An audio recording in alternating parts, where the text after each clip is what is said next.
जी तो नमस्कार। आज हम डिकोड करेंगे एक ऐसे गाने को जिसमें लड़की की फीलिंग को बताया गया है। समाज जो उसके साथ डिस्क्रिमिनेशन करता है उसके बारे में वो क्या सोचती है।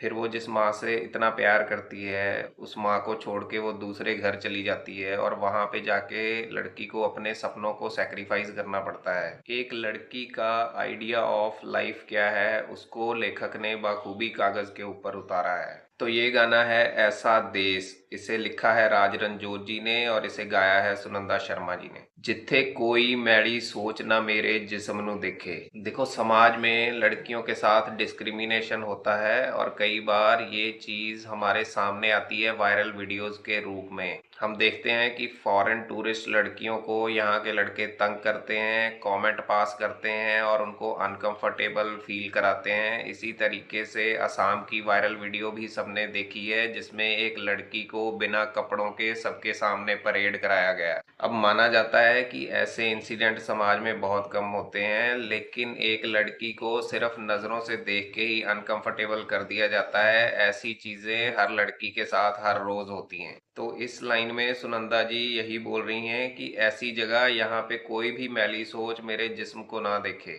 जिथे सच्चा इश्क कबूल होवे ते लग जाए लेखे। अब समाज में इनइक्वालिटी की वजह से भी लड़कियों के साथ डिस्क्रिमिनेशन होता है। अगर वो किसी से प्यार करती है तो सोसाइटी और समाज आ जाते हैं अपना जात पात धर्म भेदभाव का सामान लेके, और किन्हीं कारणों से कई बार उसका इश्क परवान नहीं चढ़ता है। तो सुनंदा जी ऐसी जगह का तसव्वुर कर रही हैं जहाँ पे सच्चा इश्क परवान हो और किस्मत में दर्ज हो जाए। जिथे हीरे देके चम ना विकदा गली गली वे।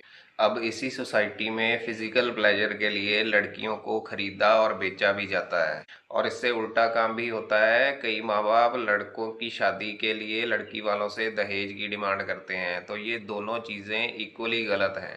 तो इस लाइन में सुनंदा जी ऐसी जगह की बात करती हैं कि जहाँ पे हीरे देके या पैसे देके किसी की चमड़ी ना बिकती हो।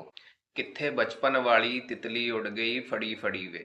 अब इस लाइन में सुनंदा जी बात कर रही हैं कि किसी भी लड़की का बचपन जो है वो बहुत जल्दी ढल जाता है और उसके ऊपर रेस्ट्रिक्शंस लगा दी जाती हैं कि उसने हाँ कल को शादी करके दूसरे के घर जाना है। उस चीज़ की उसको ट्रेनिंग देना शुरू कर देते हैं और इसी चक्कर में वो बचपन वाली तितली फड़ी फड़ी उड़ जाती है। मतलब बहुत जल्दी बचपन ढल जाता है। जिथे खेडां टप्पा हस्सां रोवां मेरी मर्जी नाल। हाय इश्क करा या जोगण होके वस्सां मेरी मर्जी नाल। हमारी सोसाइटी में अगर कोई लड़का शादी नहीं करे और सन्यासी हो जाए तो उसको तो रिस्पेक्ट दी जाती है, उसके पांव पकड़े जाते हैं। लेकिन यही काम अगर कोई लड़की करे तो उसके बारे में कई बार उल्टी सीधी बातें भी की जाती हैं। लड़कियों के इमोशन दिखाने के ऊपर भी कई बार स्क्रूटनी बिठाई जाती है। उनको बताया जाता है कि इस जगह पे तुमने ज्यादा हंसना नचना टपना नहीं है। तो इस लाइन में राइटर ने यही बताया है कि लड़की का इमोशन एक्सप्रेस करना उसकी मर्जी के ऊपर होना चाहिए। फिर वो चाहे शादी करे इश्क करे या फिर सन्यासी हो जाए, उसको कोई जज करने वाला नहीं होना चाहिए। जिथे मुंह ते नहीं लगदे भेस वे मैं जाना ऐसे देश। अब मुंह के ऊपर भेस लगाना मतलब बंदा अंदर से कुछ और है और बाहर से वो दिखा कुछ और रहा है।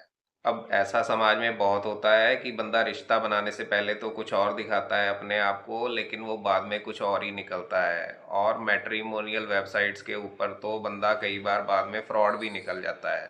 तो ये ऐसे देश जाना चाहती हैं जहाँ पे मुंह के ऊपर भेस ना लगते हों, बंदा जो अंदर से हो वही बाहर से भी नजर आता हो। खोल ल्यावा माँ मेरी दे वेड़े बन्ने खाब कुड़े। अब जैसे लड़के सपने देखते हैं वैसे ही लड़कियां भी सपने देखती हैं अपनी जिंदगी को लेके। लेकिन एक वक्त पे लड़की को शादी करके अपने ससुराल जाना पड़ता है। तो वो सपने जो उसने अपनी माँ के घर पे देखे होते हैं कई बार उन सपनों का उसको त्याग करना पड़ता है। तो इस लाइन में राइटर कहते हैं कि लड़की को आज़ादी होनी चाहिए कि लड़की अपने माँ के घर पे देखे हुए ख्वाब ससुराल में जाके फॉलो कर सके। ਉਹਦਿਆਂ ਪਿਆਰਾਂ ਦੀ ਮਿੱਟੀ ਦੇ ਹੋ ਜਾਂਦੇ ਧਨ ਭਾਗ ਕੁੜੇ। ਉਹਦੀ ਉਂਗल फड़ के सिखिया उड़ना वे मैं अंबरां ते। इन लाइनों में राइटर ने बॉन्ड दिखाया है एक लड़की का अपनी माँ के साथ कि उसके प्यार की मिट्टी से भी मेरे धन्य भाग हो जाते हैं। और यहाँ पे लड़की बता रही है कि उसी की उंगली पकड़ के पहले मैंने चलना सीखा है और फिर उसी के प्रोत्साहन से मैंने आसमान में उड़ना भी सीखा है। वारे जावा जीने मेरी सोच नु लाई जाग कुड़े। लड़की की माँ ही अपने विचारों से वो बीज बोती है जो बड़ा होके लड़की की सोच का पेड़ बनता है। जिथे लिखदे ने आपे लेख, मैं जाना ऐसे देश। इस लाइन में लिखा गया है कि लड़की को इतनी स्पेस होनी चाहिए कि वो अपने हाथ से अपनी किस्मत लिख सके। अब अगली लाइनों में इन्होंने बताया है लड़की की नज़र से आइडिया ऑफ लाइफ कैसा होना चाहिए। रखा सुपने विच तरेला पीड़ गवादा मेले वे। अब लड़की यहाँ पे सोच रही है कि वो ओस की बूंदों का सपना देखे और अपना जो दर्द है उसको कहीं मेले में गुम करके आ जाए। इश्क दही दा कुज्जा जम्मे जिंद मोरा विच मेले वे। कुज्जा बोल देते हैं मिट्टी के बर्तन को। तो जैसे मिट्टी के बर्तन में दूध से दही जमता है वैसे ही इश्क परवान होना चाहिए और जिंदगी ऐसी हो कि जैसे किसी के कंधों के ऊपर बैठ के मेला देखा जाता है। और ऐसा ऐसा एक पंजाबी गाना भी है कि जिंदगी 4 दिना दा मेला।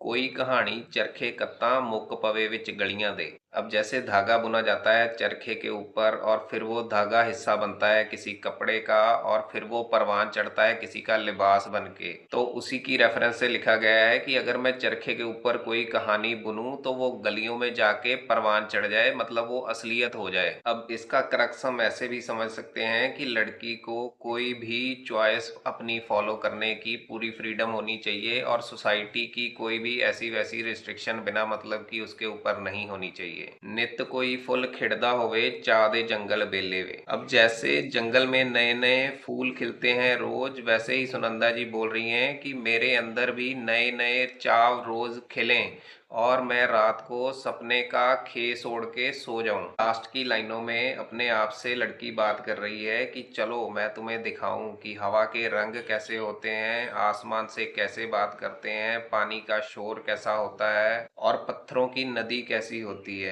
फुलकारी की चिड़िया के जैसे उड़ के कहीं चले जाएं, मंजर देखें, रास्ता पूछें मिट्टी से और जुगनू पकड़ें। इसके बाद उसको उसकी रूह का वास्ता दे रही है कि आज के बाद कभी भी कैद नहीं होना है। तो ये खूबसूरत गाना जो है यहाँ पे ख़त्म होता है। आपको कैसा लगा आप बताएं। आप लाइक करें, शेयर करें, सब्सक्राइब करें, कमेंट करें और थैंक यू सो मच।